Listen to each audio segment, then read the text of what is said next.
I want to tell you the question that I get asked most as a candidate. I get asked most, why am I running for city council? And the answer is very easy for me. That is not a difficult question for me. I have deep roots in this wonderful place that we call home. And when Steve and I came here 30 years ago to interview with Serene Engineers, we knew that day that Greenville was special. The job itself was a terrific opportunity, but it was the positive energy of the city with big ambitions and strong values that sealed the deal for us to come here.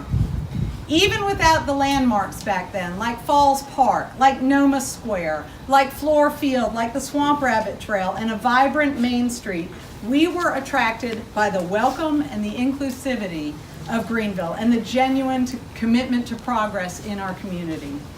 Now fast forward 30 years to where we are now. Our landscape has changed. Greenville has experienced unprecedented growth in the past decade, and with it we have acquired city resources that we all enjoy. Our Main Street, our parks, trails, restaurants, and art scene are literally nationally recognized. And going forward, we need city council members who can keep pace with this evolving Greenville and make smart, considered choices for all of its stakeholders.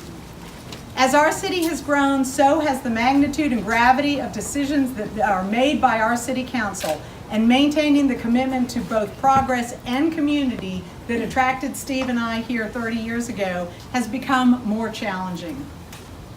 By definition, the at-large seat that I am running for serves as the champion for the entire city, and as a result, the two people on council who serve in those positions must be up to speed on a very wide bandwidth of issues, from public-private partnerships, hospitality tax, commercial development best practices, to tree canopies, to parks, to public transportation, and to affordable housing, and that's just to name a few.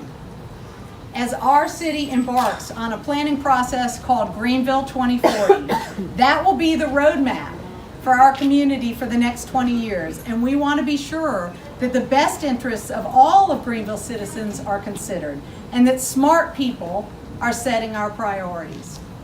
We need a plan that has teeth in it, that considers what is needed in all of our neighborhoods, that prioritizes smart infrastructure investment, and that ensures we preserve the daylight that comes into our city and the tree canopy that beautifies our neighborhoods. We need to support affordable housing. As a human and socioeconomic issue, certainly it is, but it is also a workforce issue. We must join together to support housing options for our teachers, for our first responders, and for our lifelong residents who want to continue to be an integral part of our community. We want to support and enhance GreenLink to ensure that we have a public transportation system that ultimately can get Greenvillians where they need to be, on time, through extended hours of the day, 7 days a week. And we need council people who understand the intricacies and the importance of all of these issues. I respectfully submit that my career experiences as an engineer, as an entrepreneur, as a small business owner, are great qualifications for this job that I am running for.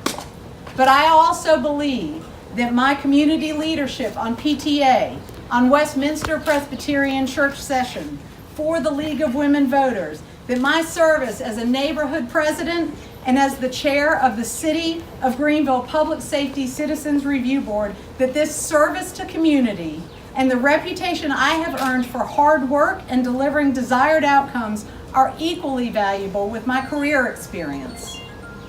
The next 4 years really matter for all of us, and I am honored to be a candidate for this at-large seat, and I am so grateful for your support, but I cannot win without you. And so I'm asking you to translate your support into action, first in the upcoming primary on June 11th. That is definitely a busy time of year for all of us, so please consider voting early. Make voting a priority and consider absentee voting if you need to at your convenience at County Square beginning May 13th. And I know Diane mentioned the importance of some things, but it bears repeating. Please do me the honor of displaying your support for me with a bumper sticker, removable. They are and a yard sign. We have 42 days until the primary. My campaign team, where is Shelley? My campaign team, led by Shelley, has done an incredible amount of work, and there is much work to be done. Awareness of my candidacy and awareness of this primary is so critical. We have note cards at the check-in tables for you to slip in the mail to your friends with your endorsement of my candidacy. We know that a personal recommendation means a lot. So please, as you leave, take a bumper sticker, take a yard sign, and take a packet of note cards with you, and consider penning a few notes to your friends that live in the city limits, that can vote in this primary, who can support me with their vote. And with your help, I plan to work so hard to win this primary so that I can advance to the general election on November 5th. I thank you for your support, and I thank you for your encouragement, and I thank you so much for your commitment to the community that we all love so much. Thank you.